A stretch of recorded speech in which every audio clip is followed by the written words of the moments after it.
Sketch Talks. Hello everyone, and welcome to the May the 4th be with you edition of Ink Rose's Sketch Talks. Today I'm going to talk about one of my favorite Star Wars movies, The Force Awakens, and why I love it a lot.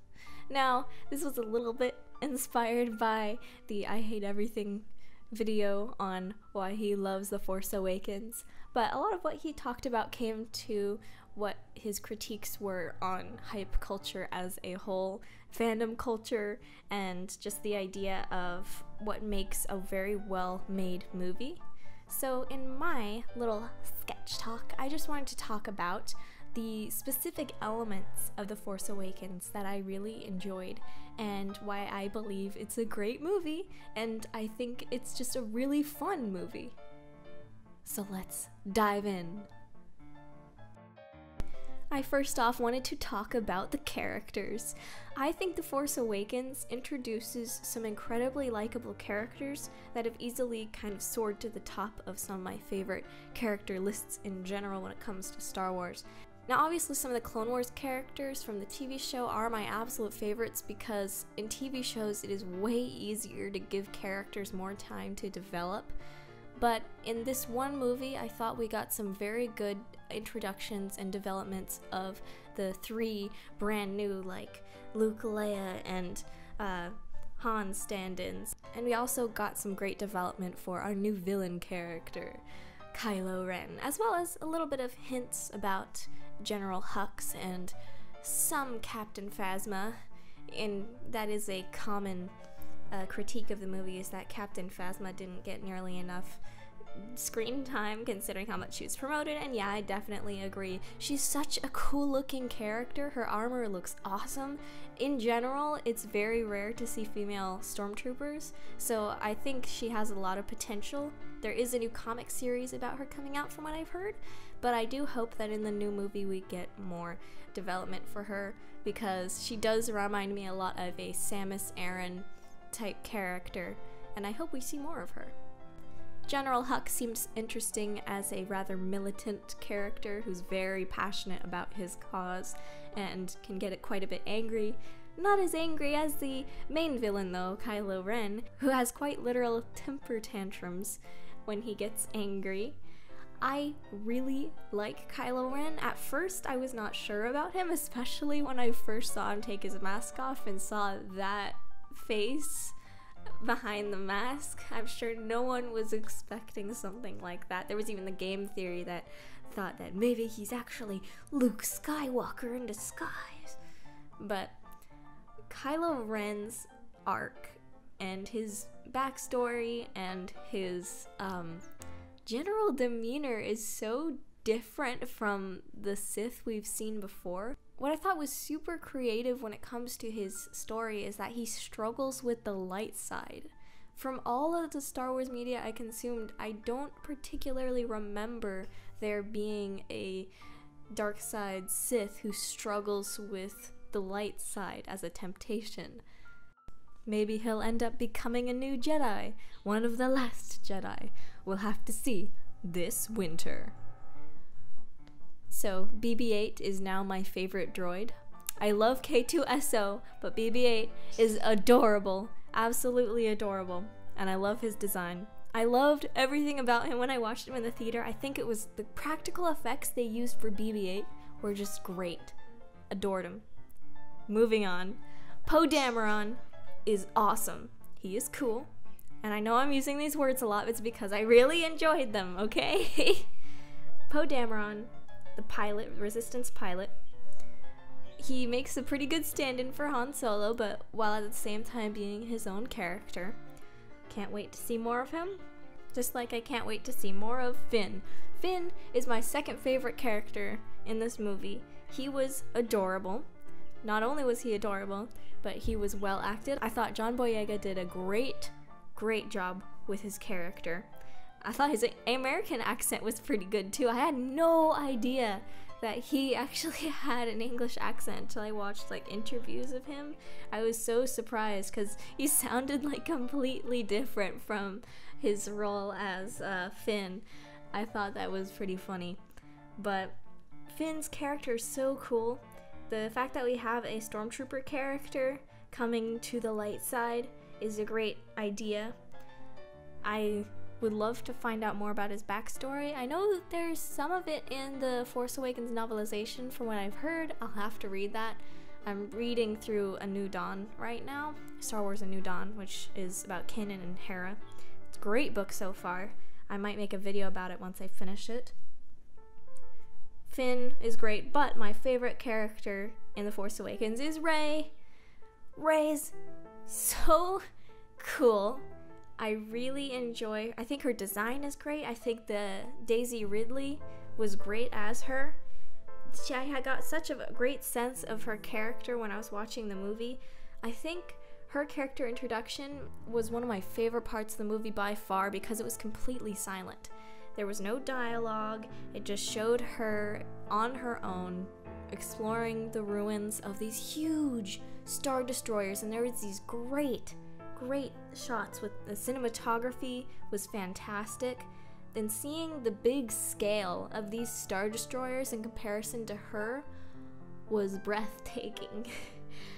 I adored that part. And the music, Rey's theme is my new favorite, one of my new favorite Star Wars themes.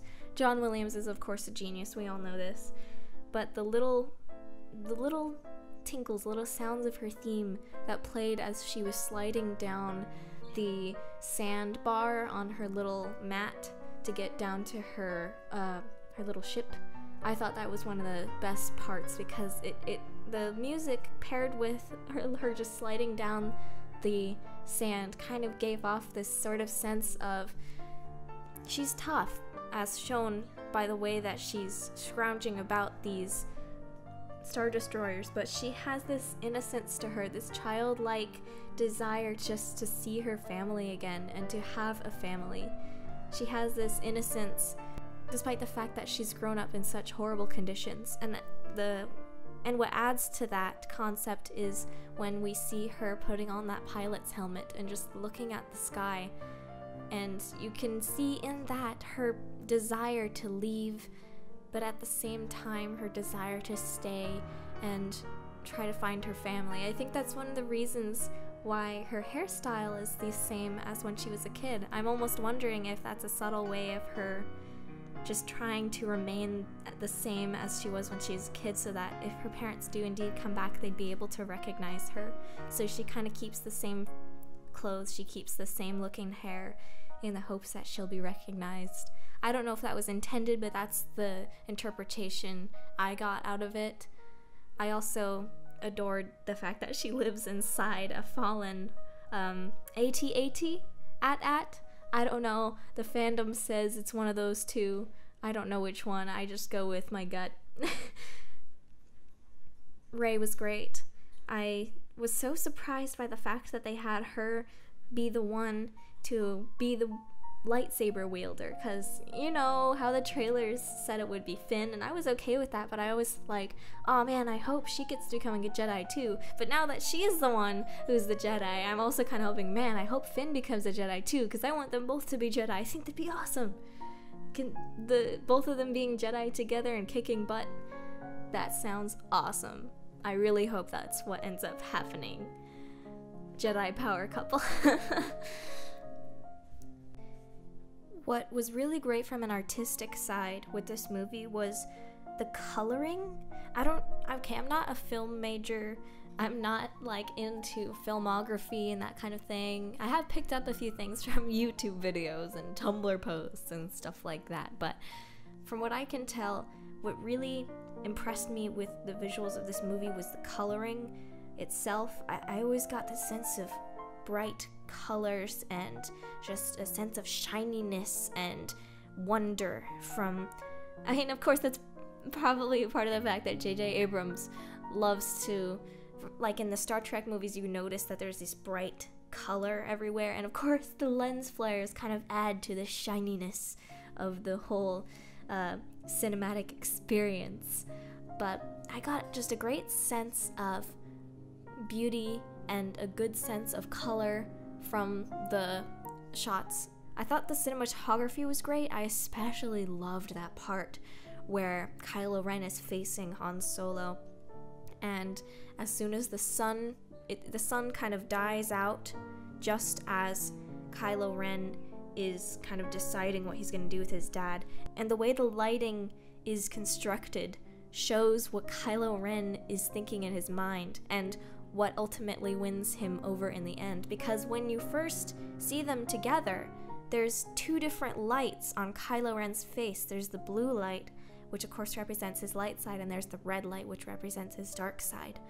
And because of that, you can visually see the battle inside of him with what he should do next. And when that sun goes out, only the red light remains on Kylo, which shows that he's made his decision and he's fallen to the dark side in terms of what he's going to do to his father. So the lighting itself foreshadows what's about to happen to Han. It was very good visual storytelling.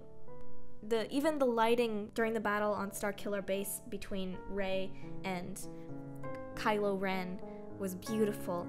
Jakku, despite being another desert planet, had this own aesthetic to it with the Battle of Jakku, remnants of the Empire littered about. It was just this fallen battleground being taken apart and scavenged by Rey and these other scavengers. So it had its own history, its own personality. I thought it was great in Battlefront when you're able to actually act out that Battle of Jakku, and I hope we get to see some more of the history of Jakku. Han Solo. What a heartbreaking moment, right? I remember being in the theater on the night of the release of this movie. It was crazy. There was a bunch of fans. Everyone was like dressed up. I brought my lightsaber. It was a great time, and I do not mind when I'm in a theater and people start cheering and just making comments and laughing amongst one another, because I think that's absolutely the best part of going during a midnight release, a late release, is getting to be with fans like you and just getting to react to stuff together. I can understand wanting a completely silent theater experience, but personally I really like it when there's other people around me who's a fan of the same movie that we're watching together and reacting to it together. There's so much energy in the room. And when Han Solo died, boy howdy, I could just feel like it going, oh god, they just killed Han Solo. Holy crap. I could also remember when Carrie Fisher stepped on the screen for the first time in the movie and everyone was just going, ah, whoa, and then C-3PO just comes in and ruins the moment. Everyone was like, oh, C-3PO, no. Overall, this movie is not quite like the best movie ever. It's not a huge storytelling cinematic masterpiece, but that Star Wars has never been that. I don't really understand why people hold the original trilogy to such a high standard, because they're good movies. Don't get me wrong, I love them and I think they do awesome stuff, and they totally changed the game in terms of sci-fi and space operas. But they were never like Citizen Kane. They were never on this incredibly high artsy pedestal. They're just supposed to be fun movies that everyone can enjoy and everyone can have a fun time talking about with and getting immersed in the universe with. So that's why I believe The Force Awakens is a great movie. It has such a great artistic background. It does a lot with what it can, and though it does feel like a retread of A New Hope in a way, it does its own things to make itself unique and stand out.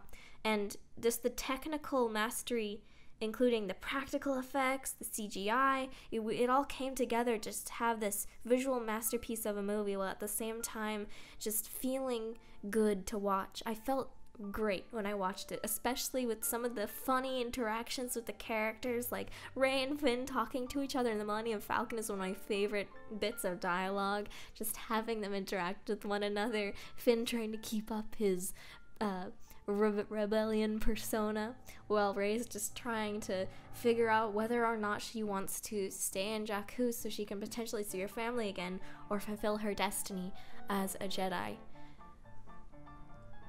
Which I thought was another great conflict of her having to decide between those two, because she really wants to find her family, because that's what her goal has been from the very start of her time on Jakku. But at the same time, she's now got this whole universe in front of her that she's never seen before. She saw like bunch of plants for the first time, and it blew her away. She's meeting people like Han Solo and Finn that she's falling in love with as people, and even Han Solo himself kind of is a stand-in as a father figure to her, and she's so tempted to stay with him and feel like she's got a family again, but at the same time she's pulled back to Jakku because it's all she's ever known, and she just wants to fulfill on that desire she's had ever since she was a kid to see her real family again.